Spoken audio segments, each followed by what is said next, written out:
গজওয়াতুল হিন্দ এটা অলিক কল্পনা নয়। এই ভারতবর্ষ, এই ভারত মহাভূমি, সেই ভারত মহাভূমির চারপাশে এই মুহূর্তে যেভাবে খোরাসান নির্দিষ্টভাবে তার যে কালো মেঘ সেভাবে এসেছে, এই জায়গাটা অলরেডি চলে গেছে আইসিস, খোরাসান, লস্করে তৈবা এবং যারা মৌলবাদী রয়েছেন, ইসলামপন্থী যে সমস্ত কট্টরপন্থী রয়েছেন তাদের দখলে সেখান থেকে। আপনারা ভাবছেন যে কাঁটাতার দিয়ে সবটা আটকে দেবেন, প্রাচীর তুলে সবটা আটকে দেবেন, পারবেন না। ভারতবর্ষকে দুদিক থেকে গজওয়াতুল হিন্দের অংশ বানানোর জন্য এটা হচ্ছে খোরাসান। এই খোরাসান যে মতবাদ, সেই মতবাদের একদম কেন্দ্রবিন্দু আফগানিস্তান, পাকিস্তান, এই নির্দিষ্টভাবে Afghanistan, Pakistan, Iraq, Turkmenistan, Uzbekistan, কিরগিস্তানের এই অঞ্চল।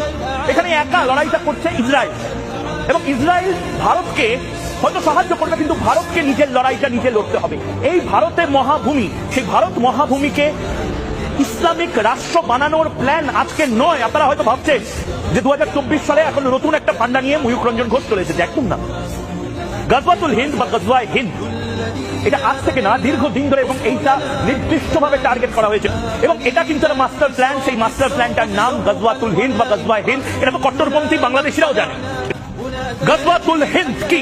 ইসলামের একটি ভবিষ্যৎবাণী। দীর্ঘদিন ধরে যারা ইসলাম চর্চা করেন তারা বলেন, এবং নির্দিষ্টভাবে বিভিন্ন জায়গায় লেখা আছে, এটা একটা ভবিষ্যৎবাণী, এটা হবে বলে যারা ধর্মপ্রাণ মানুষজন তারা বিশ্বাস করেন। যেভাবে তারা নিয়েছেন এবং কাফেরদের মেরে ইসলামিক রাষ্ট্র প্রতিষ্ঠা, এটা বিভিন্ন সময় কট্টরপন্থীরা বলেছেন যে লড়াইটা ভয়ঙ্কর হবে। এর আগে যতগুলো লড়াই হয়েছে তার থেকেও ভয়ঙ্কর হবে, এবং ইসলামী রাজ কায়েম হবে ভারতবর্ষে। ভারত থেকে ইরান এক করে মোল্লাতন্ত্র কায়েমের মাস্টার প্ল্যান বানানোর চেষ্টা। এই গজওয়াতুল হিন্দ কি এবং কেন প্রত্যেক ঘরে ঘরে আমরা পৌঁছে দেব, জানিয়ে দেব, হিন্দুদেরকে সতর্ক করব। অথচ আমরা মুসলিম হয়েও গজওয়াতুল হিন্দ সম্পর্কে ধারণা রাখি না। আমরা হীনমন্যতায় ভুগতে থাকি যে আমাদের বিজয় নাই, আমরা মার খাচ্ছি। আরে ভাই, সে যাব না তো মুসলমানরা লাঞ্ছিত হবে, মায়ের খাবে, অপদস্থ হবে, তারপরেই না মুসলমানদের বিজয় আসবে।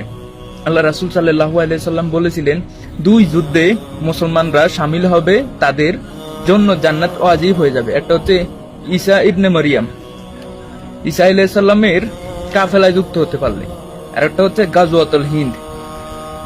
হিন্দ যুদ্ধে আপনি যদি অংশগ্রহণ করতে পারেন, আপনার জন্য জান্নাত ওয়াজিব হয়ে যাবে। এই দুইটা যুদ্ধের ব্যাপারে আল্লাহ রাসূল সাল্লাল্লাহু আলাইহি সাল্লাম বলে গিয়েছেন, এবং কি আল্লাহ রাসূল সাল্লাল্লাহু আলাইহি সাল্লাম এও বলে গেছেন, যখন তোমরা বুঝতে পারবে গজওয়াতুল হিন্দ শুরু হয়ে গেছে, তোমরা বরফের উপর দিয়ে হলেও, হামাগুড়ি দিয়ে হলেও তোমরা ওই হিন্দ যুদ্ধে অংশগ্রহণ করবে, তোমাদের জন্য জান্নাত ওয়াজিব হয়ে যাবে ইনশাআল্লাহ।